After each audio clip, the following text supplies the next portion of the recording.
तो अपनी उम्र के हिसाब से अपने अपने काम में अड़ रहे हैं, उन्हें देखो बुढ़े बिगड़ रहे हैं। जी तो सर, मैं नौजवान लड़कों की तरफ से नौजवान लड़कियों को 4 पंक्तियां समर्पित करता हूँ। कर दो। कि नजर में है खराबी तो किसी चेकअप का क्या मतलब, मोहब्बत है तुम्हें हमसे तो फिर ब्रेकअप का क्या मतलब। वाह। नजर में है खराबी तो किसी चेकअप का क्या मतलब, मोहब्बत है तुम्हें हमसे तो फिर ब्रेकअप का क्या मतलब। तू सजती है संवरती है मगर इतना बताती जा, जो हम लड़के न देखे तो तेरे मेकअप का क्या मतलब। बात तो सही है यार, क्या मतलब फिर ऐसे निकल। जी सर। और तुम्हारी इस बात का प्रेरणा प्रताप बुरा मान गई वैसे थोड़ा सा। सर, मैं प्रेरणा जैसी एक लड़की के पीछे कुछ दिनों तक के पड़ा था। मैंने 25 बार उनको प्रपोज करी।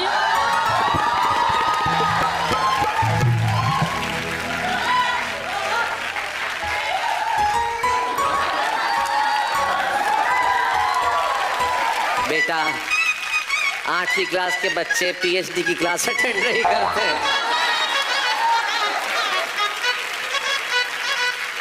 तो मैंने उसको 25 दिन तक प्रपोज किया, उसने कोई जवाब नहीं दिया। तो मैंने गुस्से में आकर कहा कि इस आशिकी में और तू अब मत सता मुझे, दिल मांगता है दे दे तू दिल का पता मुझे।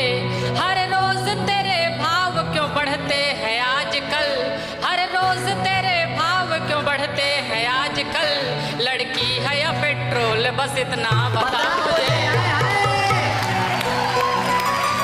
वैसे एक बात बताओ, मुझे आज तक समझ में नहीं आया, आपने अक्सर देखा होगा अखबारों में खबर होती है पेट्रोल के दाम रात को 12 बजे इतने रुपए से इतने रुपए किए गए। ये लड़कियों के भाव और पेट्रोल के दाम आधी रात को ही क्यों बढ़ते हैं?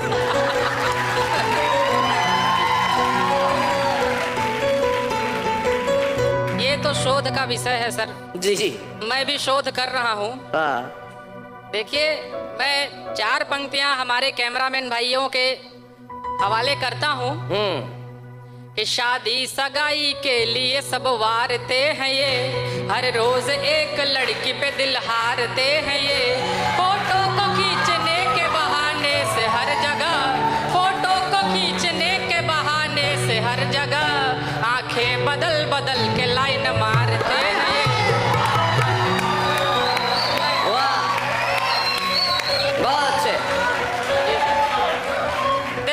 हिंदुस्तान अद्भुत देश है।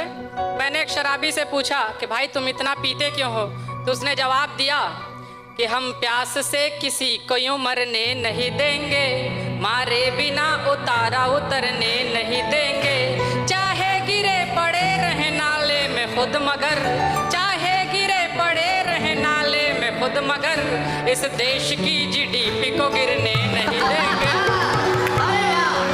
बहुत बढ़िया, बात सही है।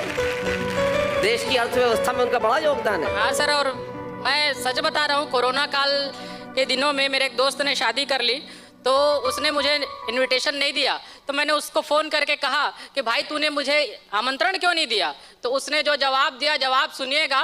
उसने कहा कि ऐसे न मुँह फुला तुझे इंग्लिश पिलाऊंगा, तू साथ बैठ तुझको हाल दिल सुनाऊंगा। इस बार परमिशन मिला है बस 50 का, इस बार परमिशन मिला है बस 50 का, जब दूसरी करूंगा तो पक्का बुलाऊंगा, जब दूसरी करूंगा। और देखिए, जब बात फोन की निकली है, मोबाइल की निकली है, तो मैं कोरबा की धरती से शेमारू टीवी और वाह भाई वाह के माध्यम से पूरे देश और दुनिया तक की ये बात कहना चाहता हूँ, पहुँचाना चाहता हूँ कि जख्मों को अपने मौज से मरहम किया करो, जख्मों को अपने मौज से मरहम किया करो, मिलता नहीं है वक्त वक्त ले लिया करो, और रख कर जरा सी दूरियां इस सेल फोन से, रख कर जरा सी दूरियां इस सेल फोन से, कुछ पल सुकून के जिंदगी को दे दिया करो। बहुत बहुत धन्यवाद। बहुत बढ़िया, बहुत बढ़िया।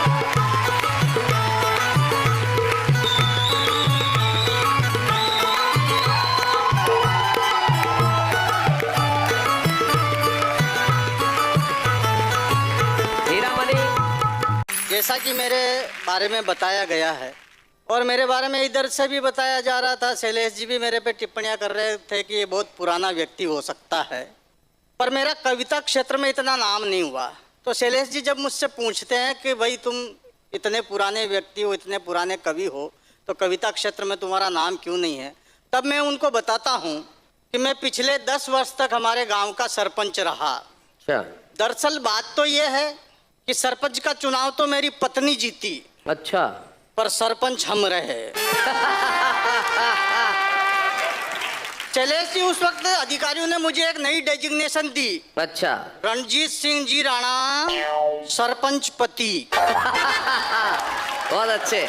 मुझे तब लगा कि यार मैं किसी का पति भी हूँ। हाँ, पर शैलेश जी इन 10 सालों में हमने खूब विकास किया। अच्छा, एक नया मकान बना लिया,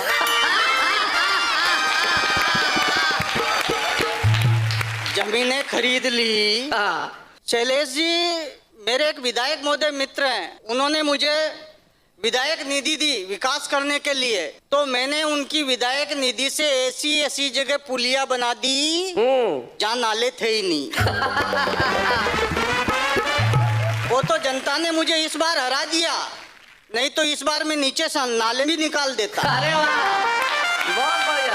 क्योंकि विकास हमेशा चलता रहता है।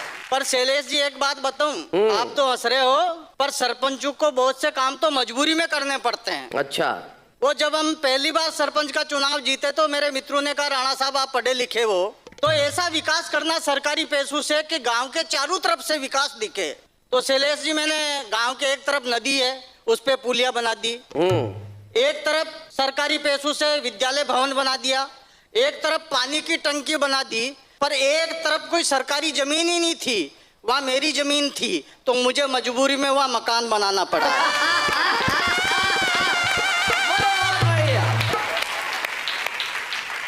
पर शैलेश जी इन 10 सालों में बहुत आनंद आए, पर आजकल तकलीफ आती है। अच्छा, वो तकलीफ मैं आपको सुना रहा हूँ कि आज भी हमारे गांव वाले हमें मान सम्मान देना नहीं भूलते हैं, छोटे बड़े कार्यक्रम में हमें बुलाते हैं और मेरे नाम के साथ मेरी डेजिग्नेशन लगाना नहीं भूलते हैं। अभी 3 दिन पहले मेरे घर पे एक कार्ड पड़ा था, मैंने उसे पढ़ा तो मुझे बड़ा आनंद आया, आनंद आप तक पहुंचाता हूँ। उस कार्ड पे लिखा था रणजीत सिंह जी राणा, और लिखना चाहिए था भूतपूर्व सरपंच के पति, और पट्टे ने लिखा रणजीत सिंह जी राणा सरपंच के भूतपूर्व पति।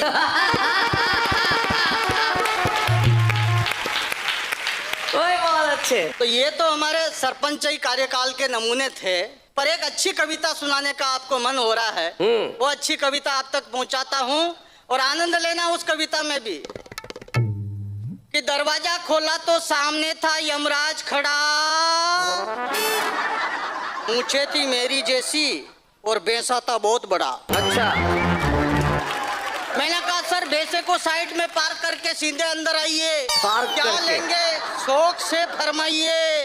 तो यमराज बोला लेने को तो हम केवल प्राण लेते हैं। मैंने कहा सर आप गलत जगह आ गए हैं, सीधे किसी भ्रष्ट नेता के घर पे जाइए। वाह वाह वाह। अरे श्रीमान महंगाई से त्रस्त आम आदमी के पास कहाँ बचे हैं प्राण। वाह वाह। प्राण तो उसका शरीर है जो केवल हिलता है डुलता है, और प्राण नामक तत्व तो किसी भ्रष्ट नेता के बड़े पेट वाले शरीर में ही पलता है। क्या बात है। इसलिए श्रीमान मेरा निवेदन स्वीकार करो और मेरे इस देश को